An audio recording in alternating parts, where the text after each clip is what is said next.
Ensuite, vient après la nature. Ça, c'est très bon ça. Vient après la nature de la relation avec l'enfant. Par exemple, je m'explique. Regarder un enfant sans pour autant le sourire pose quand même un petit problème. Tout le monde est d'accord. Hein? Tu vas pas, enfin, observer un enfant prendre dans ses bras sans lui donner un petit sourire. C'est quand même, c'est quand même bizarre, c'est quand même étrange. Toucher l'enfant, mais bon, sans marquer véritablement le désir de le prendre dans ses bras et de lui manifester la joie qu'on a de le voir, de savoir qu'il existe aujourd'hui. Bien, tout ça, en fait, ça fait partie des choses qui n'ont pas l'air, ou bien je vais dire que ça a l'air insignifiant, mais au fur et à mesure que l'enfant va se développer, la charge émotionnelle négative qu'il a accumulée au moment du début de sa vie, de sa relation avec ses parents, et bien ça va, comment on appelle ça? Euh, Ça va rester ancré comme, comme un impact positif si la relation a été bien construite, ou bien un impact négatif si la relation euh, a été mal construite.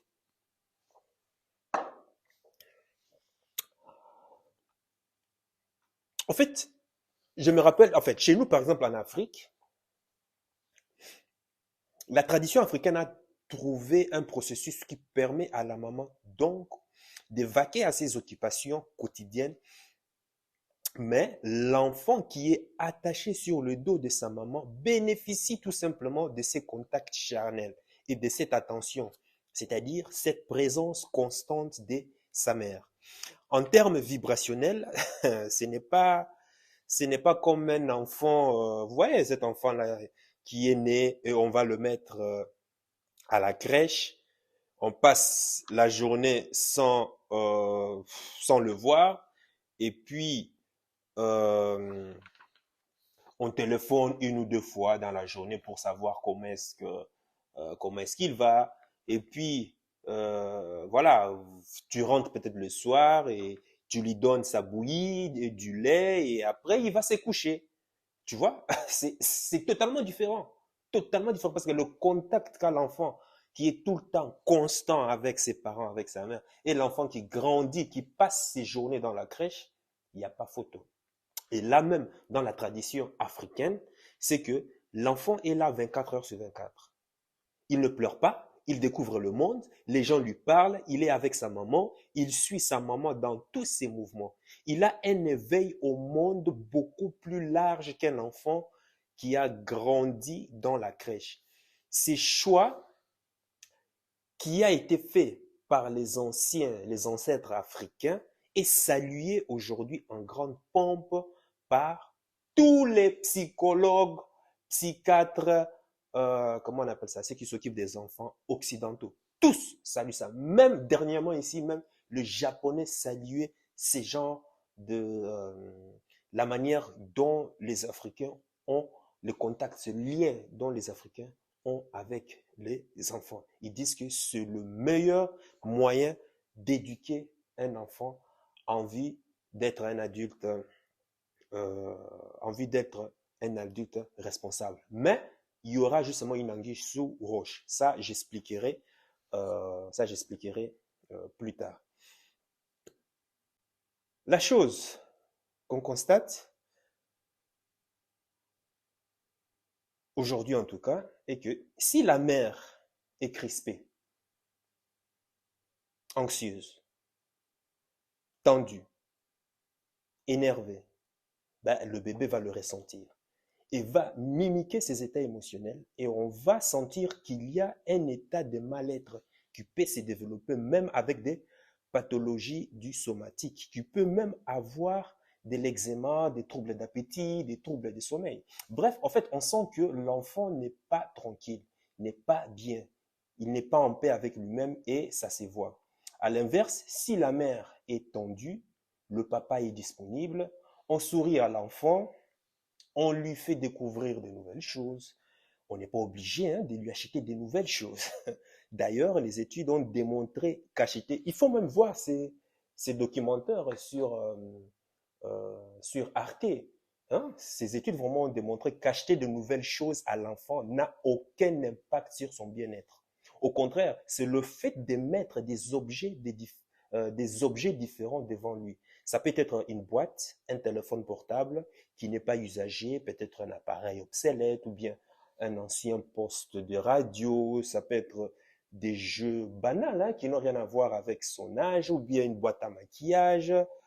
Euh, Qu'est-ce que je dirais Bref, en fait, je vais dire tout simplement pour qu'il puisse toucher la matière soulevée.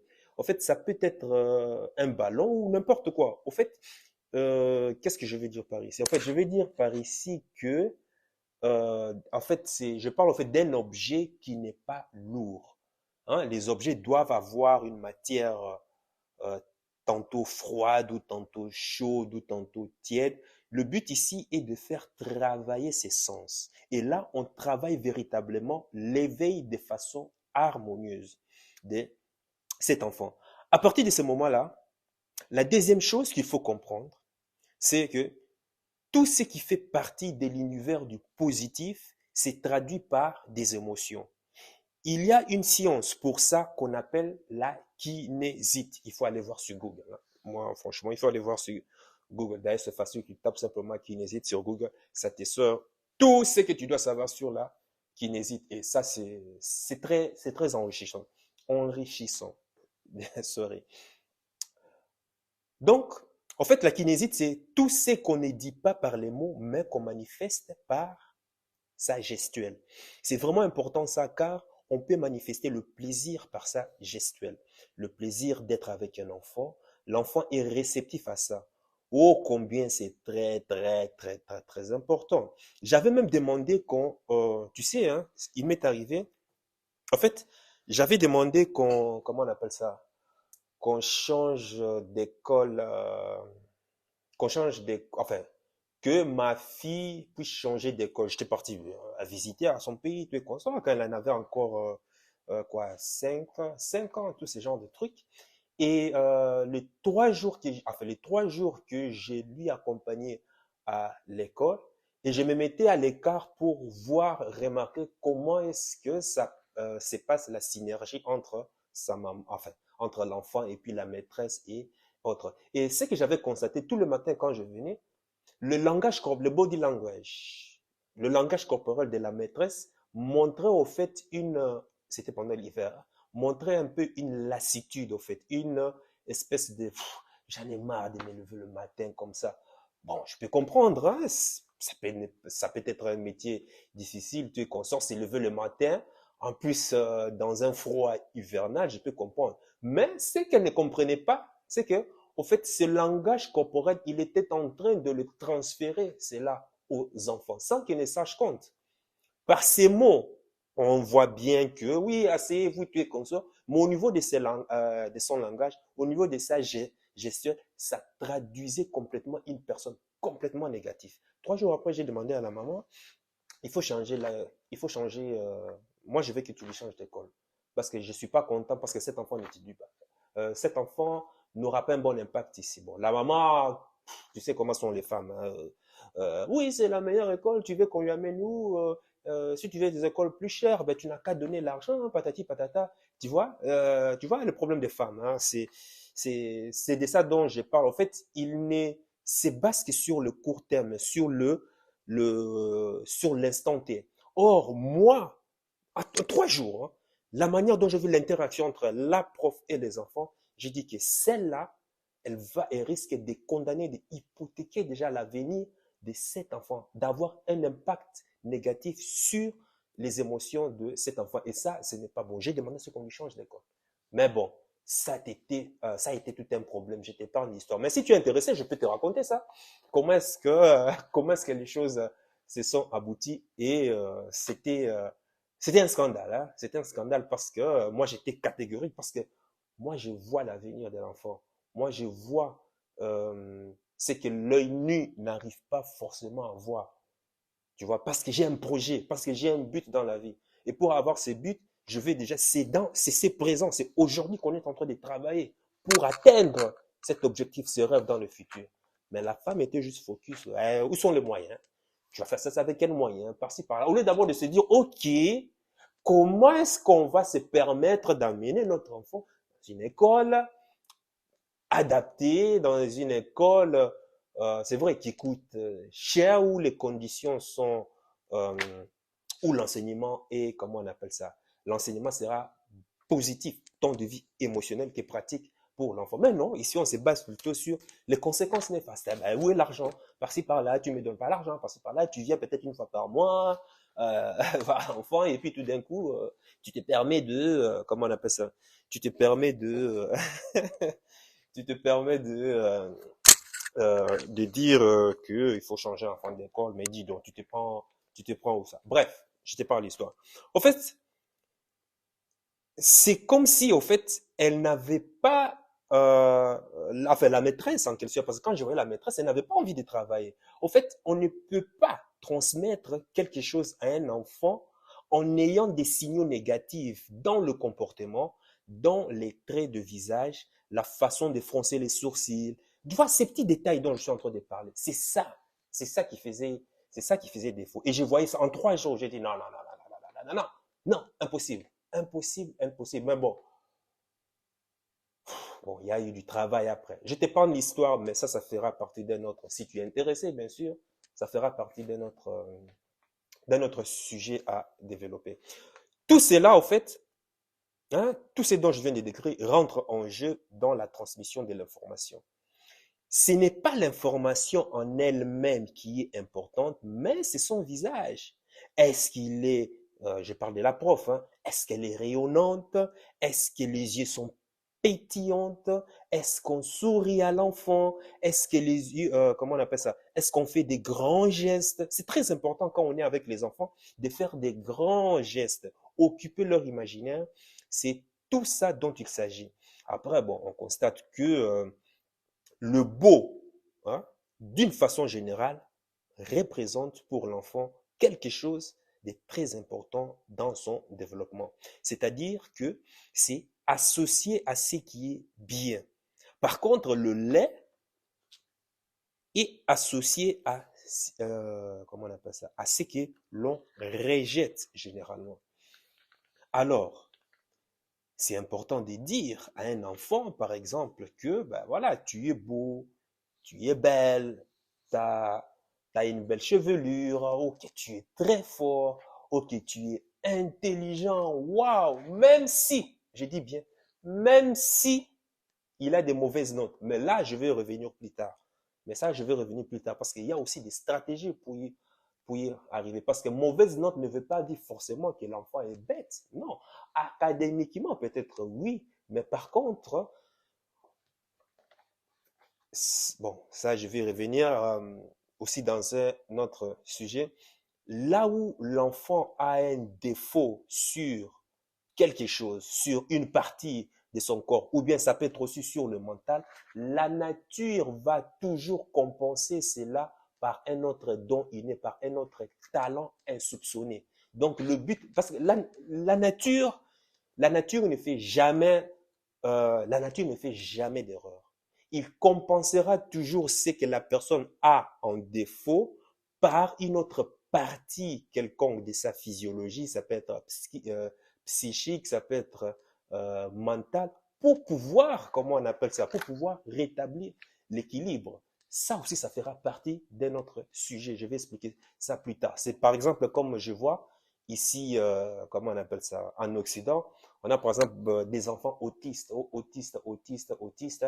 Ben, j'ai une partenaire à moi ici qui récemment s'est plaignée. Si elle a pu, comment on appelle ça, intégrer LR, c'est parce qu'elle sait que l'enfant, quand elle grandira, l'enfant n'arrivera jamais à intégrer une entreprise normale. Donc l'enfant est déjà condamné à vivre sous la mutuelle, c'est-à-dire sous les aides de l'État pour les enfants handicapés.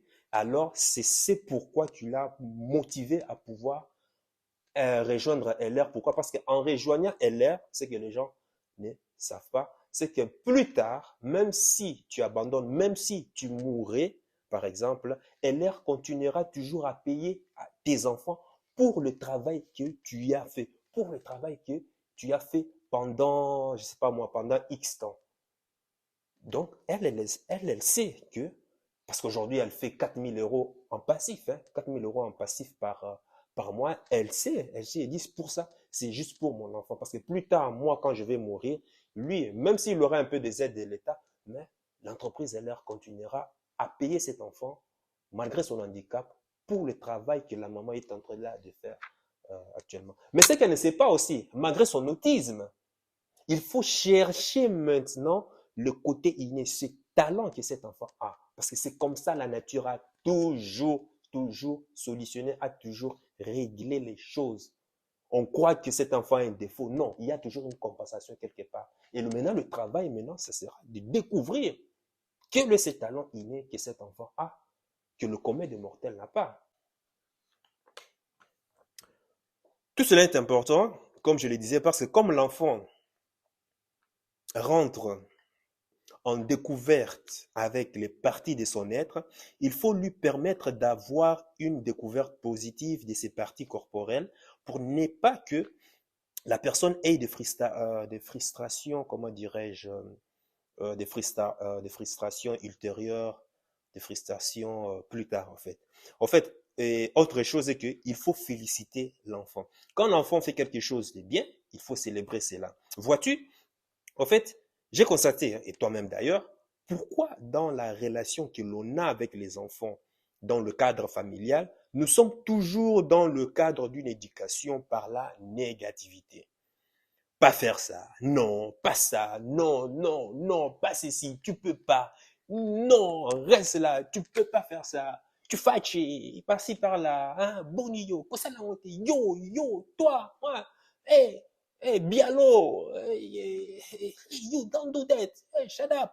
Bref, tu vois que, no, you cannot do that, you have no right to do that, hein, hey, Bialo, hey, blablabla, bla, bla, bla, bla, comme les Néerlandais disent. Bref, tu vois, c'est toujours pas. En fait, et qui fait que l'impact de tout cela se répercute à l'âge adulte et d'ailleurs même pendant toute sa vie. C'est l'une des causes qui fait que toi, tu préfères supporter même le système salarial, si je ne me trompe. Bah oui, le système d'esclavage moderne aujourd'hui, que de plutôt te battre pour atteindre la liberté financière. Parce qu'à chaque fois qu'on te parle de liberté financière, qu'est-ce que tu fais? Non, ce n'est pas fait pour moi. Ah non, c'est toujours les autres. Ah non, ils sont censés. À ton avis, pourquoi c'est? Parce que ça contribue. La sémence dont je te parlais, la graine qu'ils ont implantée dans toi, c'est de ça dont je suis en train de parler. J'ai parlé de ça dans plusieurs vidéos. Ils ont planté une graine en toi qui fait en sorte que lorsque tu vas faire face à des opportunités, à des challenges, à des situations dans la vie, tu te sentiras toujours victime, tu te sentiras toujours faible, tu te sentiras toujours, ce n'est pas fait pour moi, je ne peux pas me le permettre. Voilà. Quand l'école, enfin même l'école, on en reviendra aussi avec l'école. Ici, je m'attarde plus sur les enfants. Quand l'école, quand le professeur, quand tu demandes au professeur, te dit, ben, tu sais, ben, moi, si je veux construire une entreprise qui va commencer à sponsoriser toutes les écoles où il y aura, ben, l'école te dit, non, tu ne peux pas te le permettre. Non, non, non, non, toi, tu dois aller travailler pour. Non, ça, c'est fait pour les personnes riches. Tu ne peux pas te le permettre. Tu vois, le fait que même l'enseignant, l'attitude même de l'enseignant en face à ses élèves, scelle déjà, hypothèque déjà l'avenir de cet enfant, qui va déjà se dire émotionnellement dans son esprit que je ne peux pas me le permettre. Ça a l'air insignifiant, mais oh combien ça a un impact. Oh combien cela a un impact. Hum? Hum? Tu te donnes toujours des excuses. Je ne peux pas, ce n'est pas fait pour moi, etc. Tu vois, même dans les protestations syndicalistes, voilà pourquoi je dis qu'il ne faut jamais aller protester. Il ne faut jamais aller te retrouver avec une masse qui proteste pour leurs droits, qui proteste. En soi, ce n'est pas mauvais, hein? Ce n'est pas mauvais. Mais ce que je veux dire, c'est la répercussion, les conséquences, c'est quoi? Parce qu'on te bourre tout le temps les crânes des charges négatives en vue d'un groupe de personnes qui sont en train de profiter des systèmes. Ces bourrages des charges négatives, tu sais c'est la répercussion que ça a sur toi? Tu iras toujours avec le sentiment de non, non, non, pas injustice, injustice, injustice, injustice, injustice, mais tu verras aussi que ta vie sera aussi injuste pareil. Tu verras toujours que tu es toujours une victime. C'est comme une personne, je me souviens, j'avais une voisine, comment on appelle ça, je me souviens, dans un village en Flandre, il y avait une voisine qui, à force de regarder la télévision où on parlait comment on appelle ça, des tueries aux États-Unis qui sont commises par comment on appelle ça, par les communautés des Noirs, tout et consorts, la drogue et autres. Cette femme, qui n'a jamais été en contact avec un Noir à l'époque, n'a jamais habité avec eux, n'a jamais été dans leur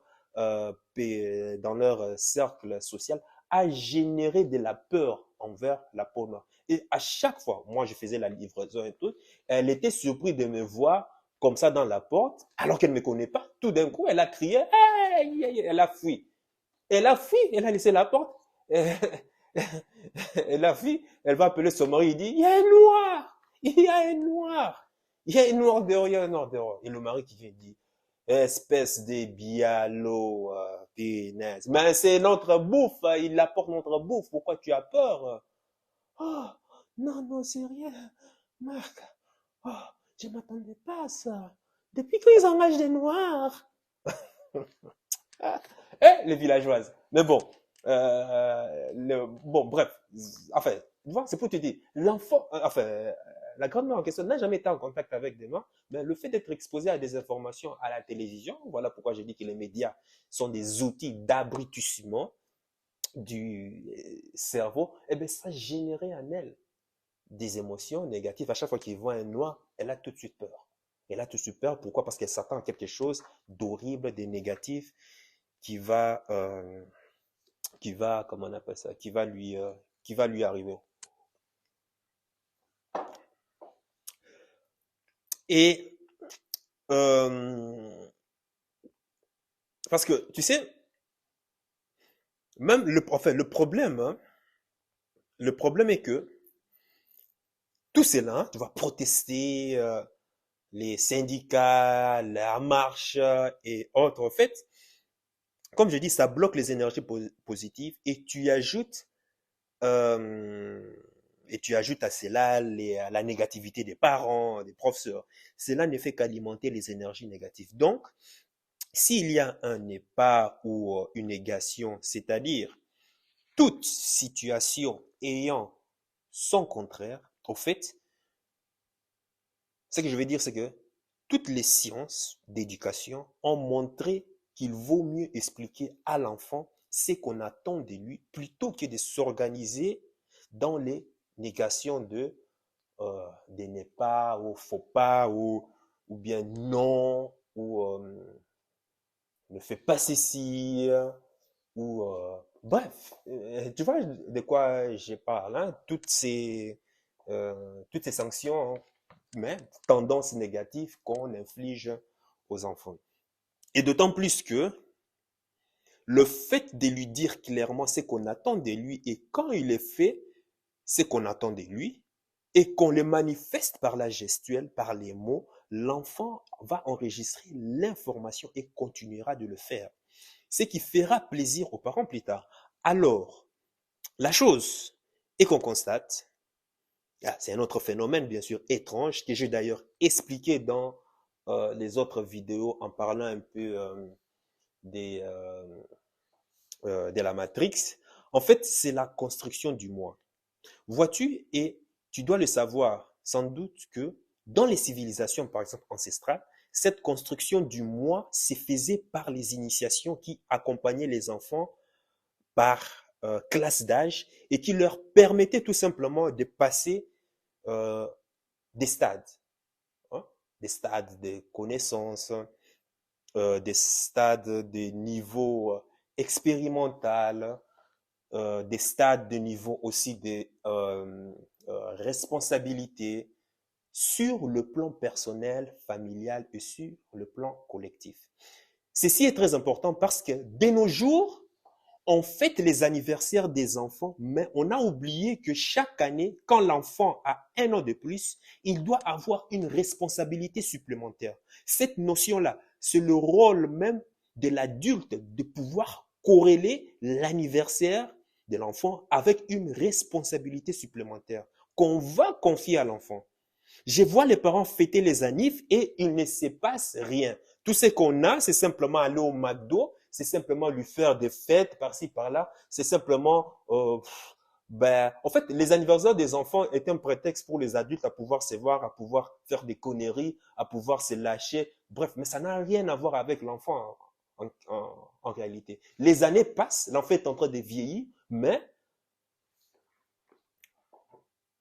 par la kinésite, on est en train de montrer à l'enfant que tu es toujours gamin, quoi. Tu es toujours gamin. Sur le plan métaphysique, on est en train toujours d'infantaliser. Ça se dit ça? Infantaliser, ouais. Enfin, tu me corriges. On est en train d'infantaliser toujours l'enfant. Alors, quand on regarde ce que nos ancêtres faisaient, c'est totalement différent de ce que nous faisons de nos jours. À aucun moment, nous avons souhaité avoir des adultes irresponsables. C'est ça la conséquence. Quand on voit ces oligarques qui nous dirigent, c'est-à-dire ils dirigent tout un peuple. Parce que imagine un oligarque, un enfant qui a été gâté tout le temps dans l'opulence, dans un truc, qui n'a jamais connu la galère. On lui a appris une certaine façon à diriger, à gérer les entreprises, à gérer l'administration et autres. Quand il arrive au pouvoir, non seulement il utilise la masse populaire, la masse des pauvres, alors que la personne n'a jamais vécu dans les banlieues. Hein. La personne ne connaît même pas la galère des banlieues. Mais grâce aux médias, à la propagande des médias, on vous fait comprendre que cette personne comprend bien les souffrances, les douleurs que vous partagez, que vous êtes en train de vivre dans les banlieues et tout et comme ça, patati patata. Il va permettre à ce que vos situations s'améliorent. Et puis, une fois que vous élisez la personne, et puis basta, quoi. Tout ce qu'il fait, c'est simplement d'abord répondre aux intérêts des lobbies qui lui ont mis à ces postes. Ces lobbies qui ont financé pour qu'il soit à ces postes. Qu'est-ce qu'il va faire? Il va voter des lois qui vont d'abord favoriser les lobbies. Et maintenant, plus tard, vers la fin peut-être de son mandat, c'est en ce moment qu'il va commencer à regarder pour voir, bon, maintenant, il faut aussi aider la population et autres. Tu vois? C'est ça le problème. Pourquoi? Parce que c'était des enfants déjà irresponsables. Les enfants grandissent, mais on leur donne aucune responsabilité. On les infantilise toujours par des anniversaires qui n'ont, comment on appelle ça, des anniversaires qui n'ont, comment on appelle ça, qui responsabilisent pas, l'enfant. Donc l'enfant devient, en fait, tu vois un adulte, mais c'est un garçon, en fait. Tu vois une grande maman, mais toujours une fille dans sa tête.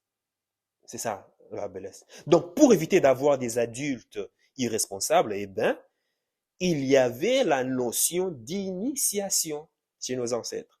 C'est vrai que ces modèles, bon, des civilisations sont en reconstruction, mais ce que moi j'ai dit est qu'en attendant, il faut quand même faire en sorte que l'anniversaire de l'enfant soit corrélé avec une responsabilité supplémentaire parce que ça lui permet de comprendre au fur et à mesure qu'il grandit, il acquiert des responsabilités, mais aussi le sens de responsabilité. Alors, c'est vrai que dans la construction de ces mois, de renvoyer à l'enfant une image positive de lui-même, une image positive de sa société, de sa famille et de son histoire. Parce que les études ont démontré que, d'ailleurs, c'est marrant, je le vis même sur Arte, lorsqu'on soumet plusieurs fois un animal à des chocs électriques permanents, il finit par même ne plus se révolter. Il accepte les chocs et ne bouge plus. Au fait, il prend la sanction et il finit par croire au mode, comment on appelle ça, existentiel de la sanction dans lequel il est. Tu vois. En fait, il intègre ça en lui, quoi. Ça lui fait plus ni chaud ni froid. Il accepte simplement. La preuve de cette expérience, la Matrix. La Matrix dans laquelle tu es en train de vivre. L'esclavage moderne dans lequel on vit actuellement. Le système de la Matrix dans lequel on est constitué ne nous ont pas permis de nous constituer une forme de réflexion solide. C'est, Regarde tout ce que, où est-ce que tu passes, où est-ce que tu passes ton temps? Sur les réseaux sociaux. Il y a quoi sur les réseaux sociaux qui puisse, toi, t'aider à pouvoir construire ton futur? Envie d'avoir un impact ici? Rien. C'est simplement perte de temps. On te presse au travail et quand tu rentres, tu n'as même pas le temps de pouvoir penser. On te balance maintenant à la télévision. On s'est dit, on est en train de hypnotiser de telle sorte qu'à pouvoir diriger ton attention vers des choses anodines, quoi. Hein? Des séries télévisées, comment on appelle ça, des émissions à la con où on est en train de faire l'apologie de l'oligarchie. On te passe des politiciens qui paraissent maintenant des célébrités, qui passent dans des magazines et autres. C'est tout ça qui t'intéresse. Mais en aucun moment, tu seras là, tu vas commencer à remettre en cause, mais dis, depuis que le système d'impôt a commencé, il y a une anguille sous roche là. Hein? Avant l'euro, notre vie était plus ou moins bien, mais à partir du moment où l'euro a été établi, il a commencé à avoir des problèmes là. Tiens, c'est bizarre ça. Hein? Le fait de, donc, le fait de penser c'est le vrai problème de la société, non, on te met pas. On te montre, tu vois, par exemple, comme le monsieur Éric Zemmour qui passe, on te fait passer à longueur des journées Éric Zemmour, Éric Zemmour, Éric Zemmour. Et toi, qu'est-ce que ça renvoie à ton image que, waouh, c'est le monsieur qui va sauver l'Occident, c'est le monsieur qui va sauver la France. Et on te fait croire que Éric Zemmour est intelligent. Alors que l'essentiel de toute sa propagande, quand tu vois son programme, quand tu vois le programme du FN, quand tu vois le programme du Parti socialiste, quand tu vois le programme du Parti des libéraux, quand tu vois le programme de Macron, tous parlent de la même chose.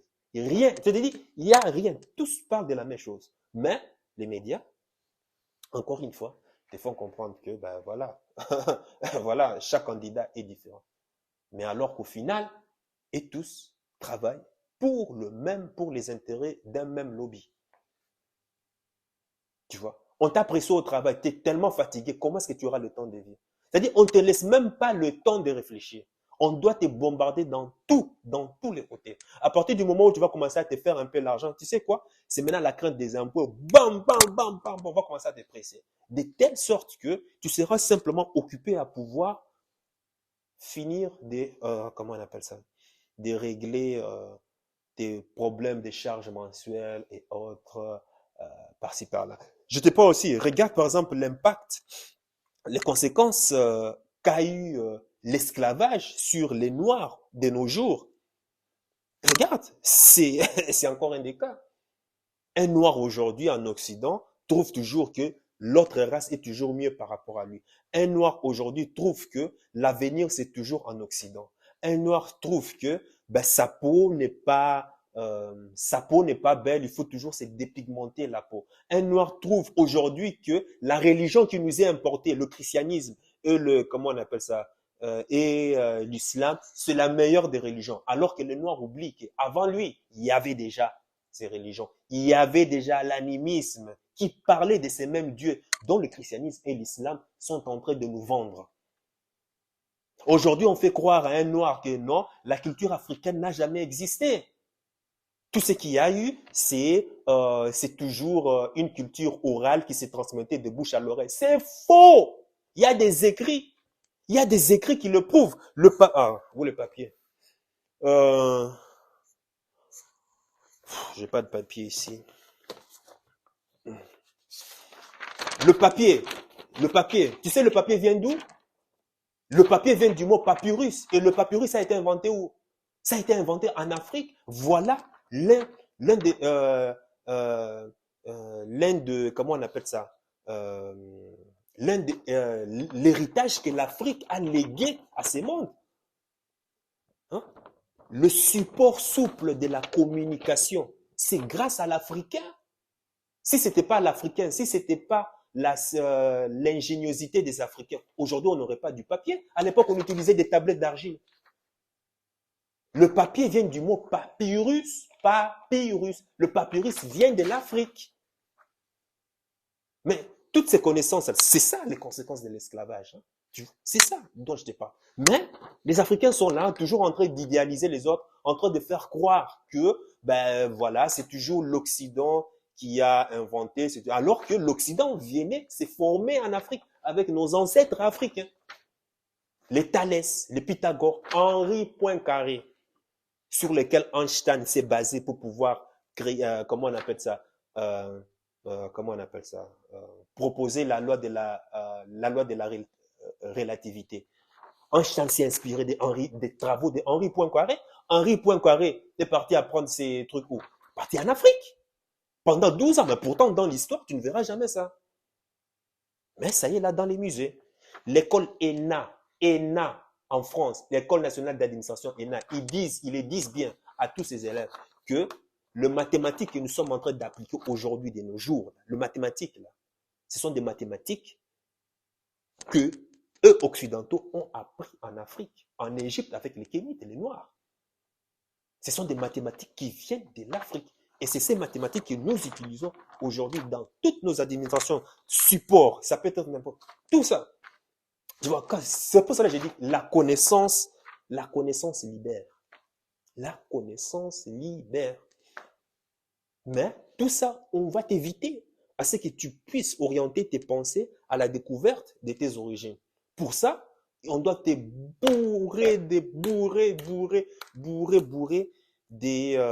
t'occuper des médias, t'occuper des histoires sans vergogne, des histoires inutiles, des histoires qui vont t'amener nulle part, en fait.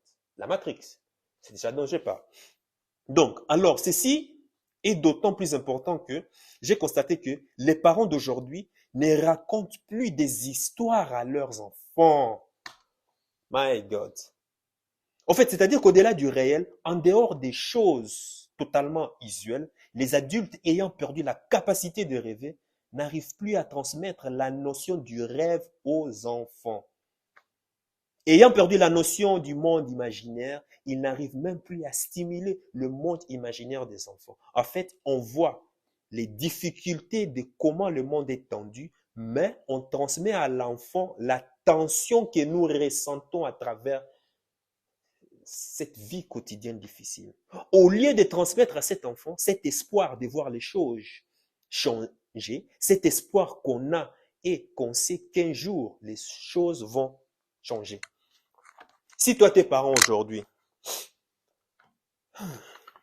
dis-moi, chaque jour, est-ce que tu racontes des histoires à tes enfants? Est-ce que tu racontes des histoires à tes enfants? Mais dis-moi, quelle histoire tu vas leur raconter? Parce que toi-même, dans ton cervelet, tu n'as même rien. Alors, qu'est-ce que tu vas léguer à ton enfant? Quoi? Simplement la crèche? Simplement aller, comment on appelle ça, voir les dessins animés, les jeux et tout et consorts, ou bien aller au McDo? C'est tout? Dis-moi, qu'est-ce que tu vas léguer à ton enfant? As-tu déjà raconté des histoires qui vont stimuler l'imaginaire? J'ai déjà dit dans une vidéo précédente, le cerveau ne fait pas de distinction entre l'imagination et la réalité. Dès l'enfance, dès que tu mets déjà les graines, la sémence dans le cerveau de l'enfant, que comme quoi il sera un super-héros, l'enfant va grandir et va se comporter, agir de telle sorte. Ce qu'il pense et ce qu'il devient. Or, les oligarques qui nous contrôlent aujourd'hui, qui nous dirigent aujourd'hui, à ton avis, comment est-ce que leurs parents ont dû leur léguer cet héritage? Par les histoires. D'autres même, ce sont des histoires formatées. Mais ils y ont cru et ils sont arrivés. S'il n'y avait pas ces rêves, s'il n'y avait pas le monde imaginaire, personne. Tu n'allais pas voir, comment on appelle ça, comment il s'appelle, Thomas Edison. Tu n'allais pas le voir aujourd'hui. Tu n'allais pas voir Henry Ford. Je parle de leurs inventions. Andrew Carnegie, si ce n'était pas le rêve, tu n'allais même pas le voir aujourd'hui. Steve Jobs, si ce n'était pas le rêve, tu n'allais même pas le voir aujourd'hui. Même le iPhone aujourd'hui qu'on touche là, tu n'allais même rien à voir avec.